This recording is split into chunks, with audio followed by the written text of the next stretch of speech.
उड़ीसा के लिए रवाना हुए प्रधानमंत्री मोदी बालासोर में दुर्घटना स्थल का दौरा करेंगे। कटक के अस्पताल का भी करेंगे दौरा, घायलों को जानेंगे हाल, अस्पताल की व्यवस्थाओं का भी जायजा लेंगे। बालासोर ट्रेन हादसे पर पीएम मोदी ने की हाई लेवल मीटिंग, हालात की जानकारी ली। गृह मंत्री अमित शाह भी मौजूद थे। हादसे के ड्रोन वीडियो में दिखी भयानक तस्वीर, एक दूसरे से टकराकर मलबे में तब्दील हुए ट्रेन के डिब्बे।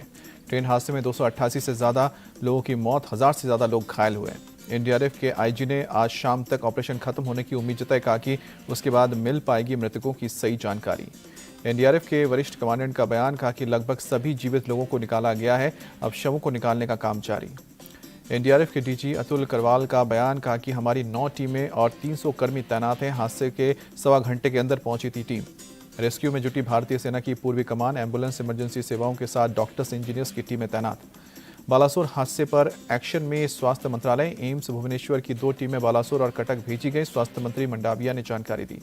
उड़ीसा के चीफ सेक्रेटरी ने दी जानकारी, कहा कि परिजनों को सौंपे जा रहे हैं शिनाख्त किए गए शव, अज्ञात शवों को लेकर नियमों का होगा पालन। बालासोर में हुई ट्रेन दुर्घटना स्थल पर पहुंचे रेल मंत्री अश्विनी वैष्णव, हालात का जायजा लिया। मृतकों के परिवार के प्रति रेल मंत्री ने जताई संवेदना, कहा कि सभी दिवंगत आत्माओं के लिए हम प्रार्थना करते हैं। रेल मंत्री के साथ धर्मेंद्र प्रधान और बालासोर से बीजेपी सांसद प्रताप सारंगी पहुंचे। बालासोर अस्पताल में जाके घायलों से मुलाकात की। मृतकों के परिवार को हरसंभव मदद का रेल मंत्री ने ऐलान किया, कहा कि रेलवे के मुआवजे का ऐलान हो चुका है, जांच कमेटी भी गठित की जा चुकी है। भीषण दुर्घटना को लेकर विपक्ष के इस्तीफे की मांग पर रेल मंत्री का बयान, कहा कि सबसे पहले हमारा फोकस घायलों के इलाज पर है। रेल मंत्री ने हादसे की उच्च स्तरीय जांच के आदेश दिया। दुर्घटना की वजह से जानने के लिए जांच की जाएगी। अश्विनी वैष्णव बोले कि जड़ तक जाएंगे। जांच टीम को लीड करेंगे साउथ ईस्टर्न रेलवे के अधिकारी।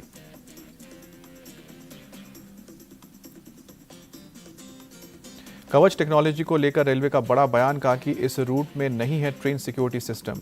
रेल मंत्रालय ने किया मुआवजे का ऐलान, मृतकों के परिवार को 10 लाख और घायलों को 2-2 लाख का मिलेगा मुआवजा।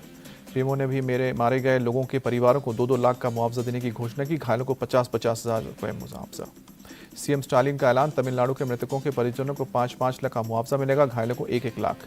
मुआवजे के लिए अब तक 100 से ज्यादा लोगों ने किया है क्लेम। बालासोर, सोरो और बहनगा बाजार में क्लेम के लिए बने हैं काउंटर। सूचना प्रशासन रेलवे बोर्ड ने दी जानकारी। बालासोर हादसे के बाद अब तक 48 ट्रेनें रद्द की गई हैं, 39 का बदला गया है रूट, 10 ट्रेनें शॉर्ट टाइम के लिए कैंसिल। हावड़ा जंक्शन पर बनाया गया है मेडिकल कैंप, एम्बुलेंस भी तैनात। 1000 यात्रियों को लेकर पहुंची रिलीफ ट्रेन। बालासोर में रेल एक्सीडेंट की जगह पहुंचे सीएम पटनायक, रेल मंत्री के साथ हालात का जायजा लिया। बालासोर जिला अस्पताल पहुंचे सीएम पटनायक, घायलों से मुलाकात, अधिकारियों से जानकारी ली। हादसे पर नवीन पटनायक ने जताया दुख, लोगों को बचाने के लिए स्थानीय लोगों को शुक्रिया अदा किया। उड़ीसा के सीएम बोले, रेलवे सेफ्टी को हमेशा दी जानी चाहिए वरीयता। घायलों को बालासोर और कटक के अस्पतालों में शिफ्ट किया जा रहा है। उड़ीसा के मुख्यमंत्री ने एक दिन के राजकीय शोक का भी ऐलान किया। चेन्नई में स्टेट इमरजेंसी ऑपरेशन सेंटर पहुंचे सीएम स्टालिन, हादसे पर निगरानी रख रहे अधिकारियों से हालात की जानकारी ली। तमिलनाडु के सीएम स्टालिन ने उड़ीसा के मुख्यमंत्री से की बात। मंत्री उदयनिधि स्टालिन बोले, मैं दुर्घटना से प्रभावित तमिलों के अस्पताल के लिए सुविधा तैयार कर रहे हैं।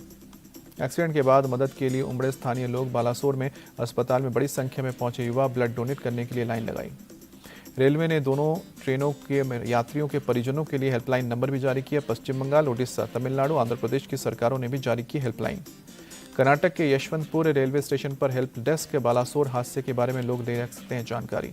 बालासोर के भागना के पास शुक्रवार को शाम को 7 बजे के करीब ट्रेन हादसा हुआ। 2 एक्सप्रेस ट्रेन और 1 मालगाड़ी चपेट में आई। सबसे पहले यशवंतपुर से हावड़ा जा रही सुपरफास्ट एक्सप्रेस डिरेल हुई। इसके पीछे के डिब्बे दूसरे पटरी पर पलट गए।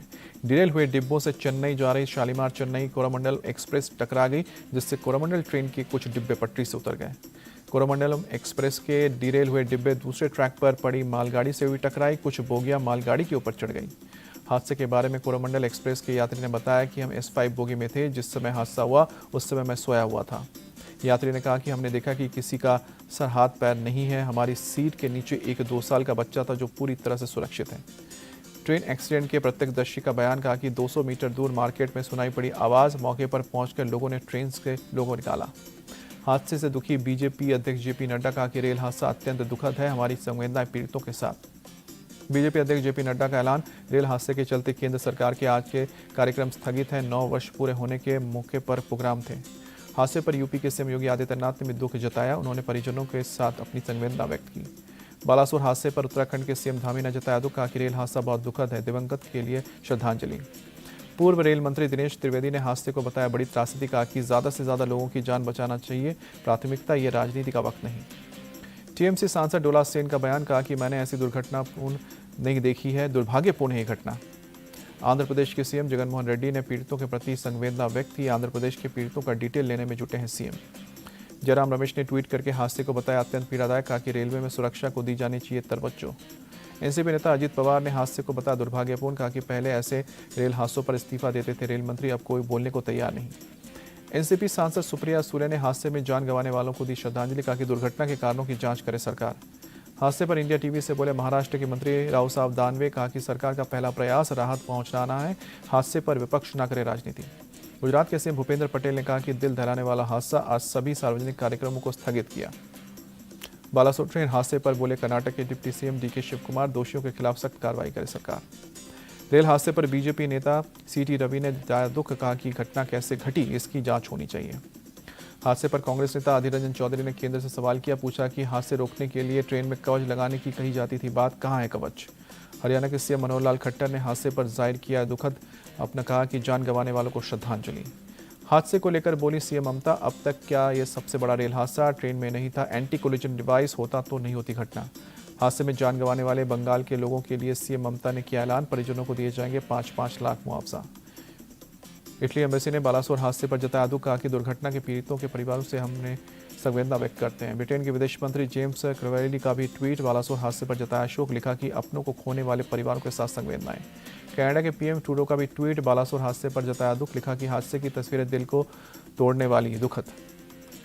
ताइवान के राष्ट्रपति ने हादसे पर जताया शोक, कहा कि पीड़ितों के परिवारों के साथ हमारी संवेदनाएं। यूएनजीए प्रेसिडेंट ने ट्रेन हादसे पर दुख व्यक्त किया, पीड़ितों के साथ हमारी संवेदनाएं, संकट की घड़ी में हम भारत के साथ।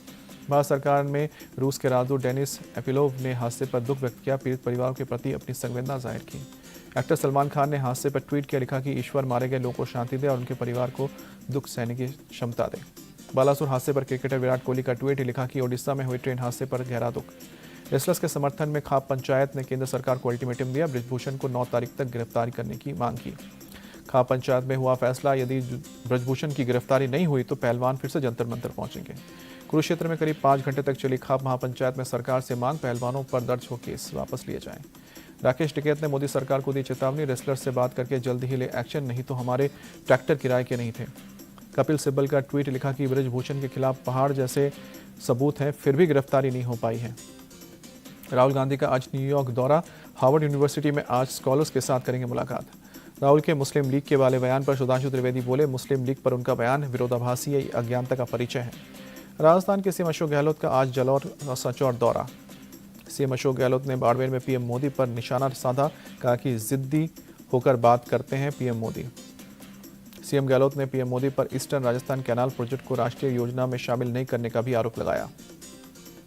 पटना में विपक्षी दलों की 12 जून को होने वाली बैठक में तेलंगाना के सीएम केसीआर के आने की उम्मीद कम, दिल्ली के केजरीवाल के भी आने अभी तय नहीं। विपक्ष की बैठक से पहले महागठबंधन के सहयोगी हम पार्टी के प्रमुख जीतन राम मांझी ने रखी मांग, 5 सीटें मांगी। बिहार के पूर्व सीएम जीतन राम मांझी का दावा, राज्य की 5 सीटों पर चुनाव लड़ने के लिए तैयार। जीतन राम मांझी ने नीतीश कुमार की भी तारीफ की, कहा कि विपक्ष को एकजुट करने के लिए लगातार काम कर रहे हैं। झारखंड के सीएम हेमंत सोरेन से मिले दिल्ली के सीएम अरविंद केजरीवाल, अध्यादेश पर समर्थन मांगा। केंद्र के अध्यादेश पर बोले सीएम सोरेन, ये देश की ताकत पर बड़ा प्रहार। सीएम सोरेन से मिलने के बाद अध्यादेश पर बोले सीएम केजरीवाल, ये सिर्फ दिल्ली की बात नहीं, पूरे देश की बात। बीमार पत्नी से मिलने के लिए सिसोदिया को बेल, कोर्ट ने आज शाम 5 बजे तक जमानत पर अपने घर से मिलने के लिए इजाजत दी है। दिल्ली में मनीष सिसोदिया की पत्नी की तबीयत बिगड़ी, एलएनजेपी हॉस्पिटल की इमरजेंसी में भर्ती। सरकार बनने के बाद कर्नाटक कैबिनेट की पहली बैठक, सीएम सिद्धरमैया ने कहा 5 गारंटियों को इस वित्त वर्ष में लागू करेंगे। 1 जुलाई से कर्नाटक में लोगों को 200 यूनिट की फ्री बिजली मिलेगी, पहले बकाये को जमा करना होगा। कर्नाटक में गृह लक्ष्मी योजना के तहत घर की महिला मुखिया को मिलेंगे 2000 रुपये, जून 15 से लेकर 15 जुलाई तक एप्लीकेशन देना होगा। बागेश्वर धाम के पीठाधीश्वर धीरेन्द्र शास्त्री का आज वडोदरा में सजेगा दरबार, शाम को 4 बजे दिव्य दरबार। बाबा बागेश्वर ने राजकोट में फिर भरी हिंदू राष्ट्र की हुंकार, कहा कि भारत के हिंदू राष्ट्र तब बनेगा जब एक हिंदू आपस में जुड़ जाए। श्री अमरनाथ की हुई प्रथम पूजा, एलजी मनोज सिन्हा वर्चुअली शामिल हुए। अमरनाथ श्राइन बोर्ड ने रिलीज किया बाबा बर्फानी का पहला वीडियो। एलजी मनोज सिन्हा बोले, अमरनाथ की पवित्र गुफा की तीर्थ यात्रा जीवन का एक सपना। योग दिवस पर यूपी के मदरसों में होगा योग, 900 योगों पर योग का कार्यक्रम। बीजेपी अल्पसंख्यक मोर्चा चीफ बासित अली ने जानकारी दी। छत्तीसगढ़ के सुकमा में सुरक्षा बलों को सफलता, 3 नक्सलियों ने सरेंडर किया। दिल्ली के बदरपुर में 2 लड़कों ने एक युवक पर चाकू से किया हमला, घायल लड़के की हालत गंभीर, सीसीटीवी में वारदात कैद। प्रयागराज में माफिया और पूर्व विधायक विजय मिश्रा का करोड़ों का आलीशान मकान कुर्क हुआ, डुगडुगी बजाकर मकान का किया गया सील। अलाहपुर में मकान को भदोही पुलिस के गैंगस्टर एक्ट के तहत कुर्क करते हुए किराएदार को 24 घंटे का वक्त खाली करने के लिए दिया। असम में गर्मी की वजह से कई जिलों में बदला स्कूल का वक्त। नौगांव जिले में अब सुबह 7:30 बजे से लेकर शुरू होगी क्लास। सभी सरकारी और निजी स्कूलों में आदेश।